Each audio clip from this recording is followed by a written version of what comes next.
Hi, I'm Hayley Victoria and welcome back to my crime and policing channel. I am super excited about today's video and that's going to make me look proper weird. I can live with that.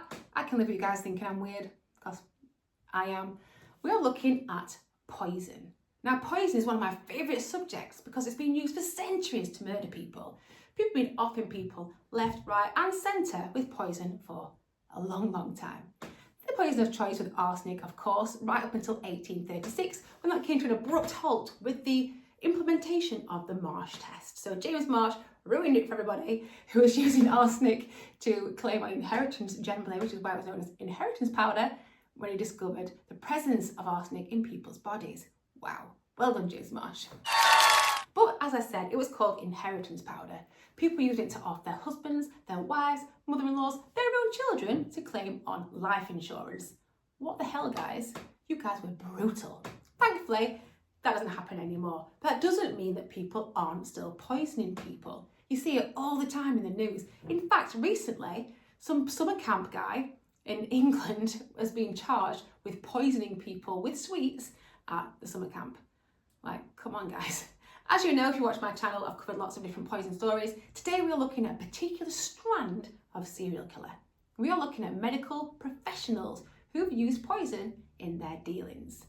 We are going to start in Victorian times because they were pretty wild when it came to murderers, right, and serial killers. And we are looking at Dr. Thomas Neil Cream. Born on the 27th of May in 1850 in Glasgow, Scotland, so UK, one of my homeland people. So Dr. Cream travelled across to America and Canada and also committed his crimes in England. So he's a bit of a globe trotter, a globe poisoner in his criminal career. He was also known as the Lambeth Poisoner. Now, why they're giving these cool names, I will never know. They should call him stuff like Dr. Dickhead, then people would not want to emulate him, right? No one wants to be like Dr. Dickhead when they grow up. But giving them cool names, they might be like, oh yeah, I'd like a bit of that. Anyway, known as the Lambeth Poisoner because he did commit some of his crimes in London. He was eventually hanged for his crime in 1892, so he would have been 42 years old, ripe old age of 42. That's like really close to my age, guys. And his criminal career was vast, so he murdered at least 5. They do reckon above 10, so double digits of people. And he had a specific type of person he'd go for. So his MO, his modus operandi was to poison with strychnine, which comes from a particular tree, and he would murder sex workers and people looking for abortions or terminations. Now, if you cast your mind back to Victorian Britain, or Victorian anywhere, like America and Canada, where these crimes also took place, you just couldn't go to a nice, safe clinic and have a termination procedure. You didn't have much choice over your own bodies back then. I mean, it's hard enough now, but back in those days, it was never going to happen. So you had to rely on these backstreet doctors or nurses to do these procedures for you, which in itself was incredibly dangerous. Even more dangerous when the doctor you're going to is going to murder you. He would use strychnine, like I said, and unfortunately end the lives of these people. He was caught, like I said, and hung in 1892. Some of his last words, however, were, "I am Jack." And bearing in mind what years we are in London, he was referring, of course, to Jack the Ripper. So his claim was, "I am Jack," as in Jack the Ripper. Wowzer. People think this might not be true because apparently where some of the crimes are happening, he was incarcerated in the States for other crimes. Now, this links to criminal information sharing. Obviously, you don't have the internet back in the 1800s, but he was committing crimes in other places, so America, Canada, and England, and there was no communication. We didn't have like Interpol back in those days. But yeah, apparently he's already incarcerated for crimes in the States, came over here, committed some more crimes, got caught, got hung. See you later, Dr. Cream. We're also still in Victorian Britain. We've got a lot to answer for, guys. We're looking proper weird now. Prior to Dr. Thomas Cream was Dr. William Palmer, also known as the Prince of Poisoners, again with the cool names. Call him something else, like Wanky Bill or something. So the Prince of Poisoners, or Dr. William Palmer, was another serial killer. Okay, so born August the 6th in 1824 and died by 1856. So he only lived to the ripe old age of 31, didn't make it to his birthday. Ha. He murdered a lot of people with strychnine, the same poison that we know Thomas Neal Cream used from the Nux vomica tree. So he murdered his wife, his mother-in-law, his brother, all 4 of his children, and his best friend and co-gambler, John Cook. And it was this crime which he stood in the court for and was found guilty, and it was all a bit of a media uproar. He was actually like a proper well-known surgeon. He was a physician and a member of the Royal College of Surgeons, very nice. Also a habitual gambler, and he had lots of debt. So what the consensus was at the time was he taking out these life insurance policies, offering his family members, and then using the money to pay off his gambling debts, which he did not do because he was a terrible, terrible gambler. He also defrauded his wealthy mother. So not only was it bad enough to kill everybody, he also stole his mum's money. What a guy. Now, the media uproar for these crimes was huge. Apparently 30,000 people went to his trial at the Old Bailey. Even Charles Dickens wrote about him. This guy was notorious. Thankfully, they found him guilty of these crimes and he was hung at Stafford Prison in front of lots of people. So there you go, Dr. William Palmer, also known as the Prince of Poisoners or Wanky Bill. Our next medical murderer is Dr. Edward William Pritchard, who murdered his wife and his mother-in-law in 1865. He was not given a cool serial killer name, thankfully, but he did only make it to 40. So he was born in 1825, made the ripe old age of 40, that's what I am. And his weapon of choice was again poison. So antimony and aconite were his weapons of choice. So not strychnine, different from the rest. So he did murder his wife and his mother-in-law. Now, he came unstuck when a fellow medical practitioner refused to sign the death certificates because they thought this was sus. Raised the flag, murderer, and investigations happened. They were murdered, he was charged, and he was the last person to be publicly executed in Glasgow. So there you go, another historical moment for executions. A lot of people turned out to this, and that's just what they did back in the day. They'd go and watch people be killed and executed. Kind of like a fun activity for the family, I guess. So there's your next one, Dr. Edward William Pritchard. Now we are jumping ahead to the birth of Dr. Death.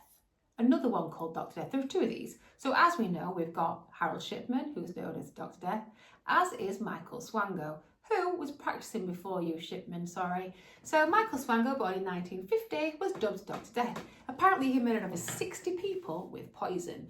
Now he used a variety of poisons, often prescribed, sometimes arsenic, as we know, can be detected. And when investigators went to his house, they found a mini lab where he was making like cyanide and other lovely substances in order to kill people. Although he suspected up to 60 deaths, he only actually admitted to 4. These were carried out in the United States and Zimbabwe. In 2000, he was convicted of 3 counts of murder, which he admitted to. What was his MO then? So he poisoned co-workers by slipping toxic substances into their food and drinks, the stuff they were eating and drinking. He would often use things that people were prescribed, and he'd move quite quickly between hospitals and stuff, so you couldn't actually trace him.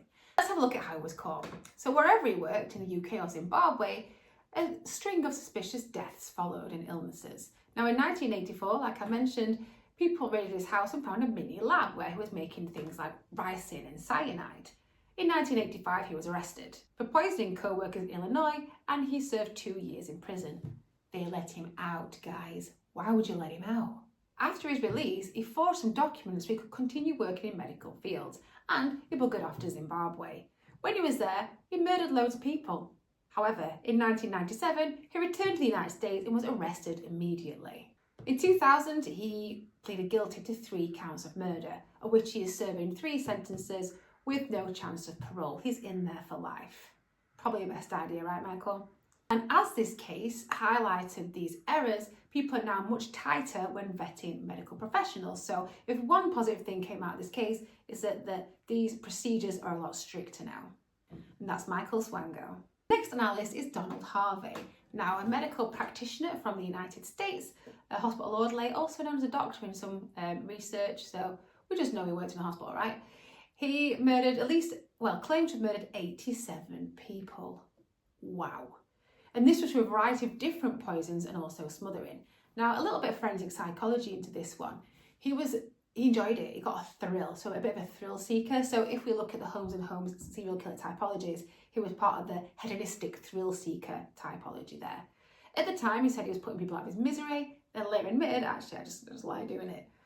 All right. He received 28 consecutive life sentences, but was unable to serve those because he was killed by somebody else in prison in 2017. What a shame. The last person on today's list is Arne Finneseth.